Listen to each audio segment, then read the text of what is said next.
Hey guys, ताज़ा खबरों के लिए लाल बटन दबाकर सब्सक्राइब करें और तुरंत खबर पाने के लिए घंटी के बटन को दबाएं।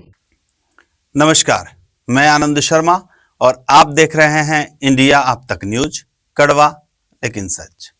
एक सवाल जो महाराष्ट्र के कई गांवों में गूंज रहा है। रातों रात खड़े हो रहे छत्रपति शिवाजी महाराज के पुतले, आस्था या साजिश?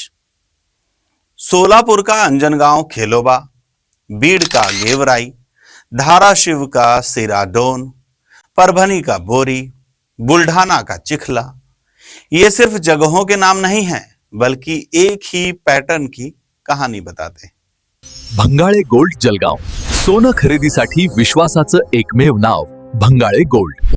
रात के अंधेरे में पुतला लगाया जाता है। सुबह होते ही गांव में विवाद शुरू हो जाता है। दो समाज आमने सामने आ जाते हैं और माहौल तनावपूर्ण हो जाता है। शुरुआत में लगा कि यह सब शिव भक्ति और सम्मान की भावना से हो रहा है, लेकिन जैसे जैसे जांच आगे बढ़ी, एक चौंकाने वाला सच सामने आया है। इन सभी घटनाओं के पीछे एक नाम सामने आया है, बाळराजे आवारे। सोलापुर पुलिस ने 4 अप्रैल को बाळराजे आवारे को गिरफ्तार किया है और यहीं से उस पूरे खेल का पर्दाफाश भी हुआ। अब समझिए कि यह खेल कैसे चलता था। आवारे गांव के युवाओं को भावनात्मक रूप से जोड़ता था। छत्रपति शिवाजी महाराज के नाम पर उन्हें एकजुट करता था और कहता था कि मैं पुतला मुफ्त में दूंगा। लेकिन असली खेल यहीं छिपा हुआ था। जिस पुतले को बनाने में खर्च आता था सिर्फ 25 से 30 हजार रुपए, उसी पुतले को गांव वालों को बेचा जाता था 1 से सवा लाख रुपयों में। सिर्फ बेचने तक की बात नहीं है, पूरा प्लान तैयार रहता था। रात के अंधेरे में पुतला कैसे लगाना है, अगर प्रशासन अनुमति न दे तो क्या करना है, रास्ता रोको कैसे करना है और पुतला हटने नहीं देना है, इसकी गारंटी भी दी जाती थी। हर जगह एक जैसा पैटर्न था, फाइबर का पुतला, लोहे का स्टैंड और कोई आधिकारिक अनुमति नहीं।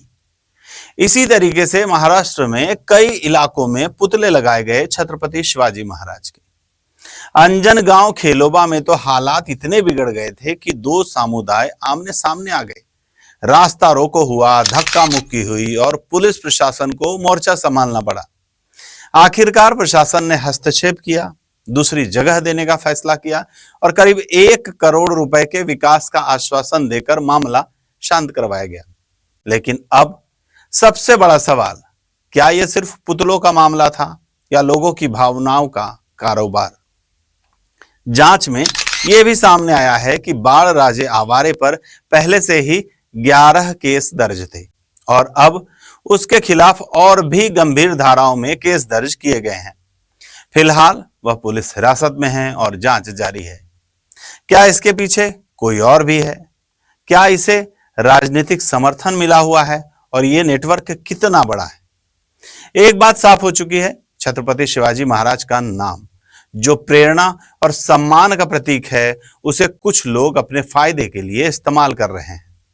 भावनाएं भड़काई गई, समाज में दरार पैदा की गई और कमाए गए लाखों रुपए। यह सिर्फ एक व्यक्ति की कहानी नहीं है, बल्कि समाज के लिए एक चेतावनी है। अब जरूरत है आप सभी को जागरूक होने की, सच को पहचानने की। इस पूरे मामले पर आपकी क्या राय है? क्या यह आस्था है या एक सोची समझी साजिश?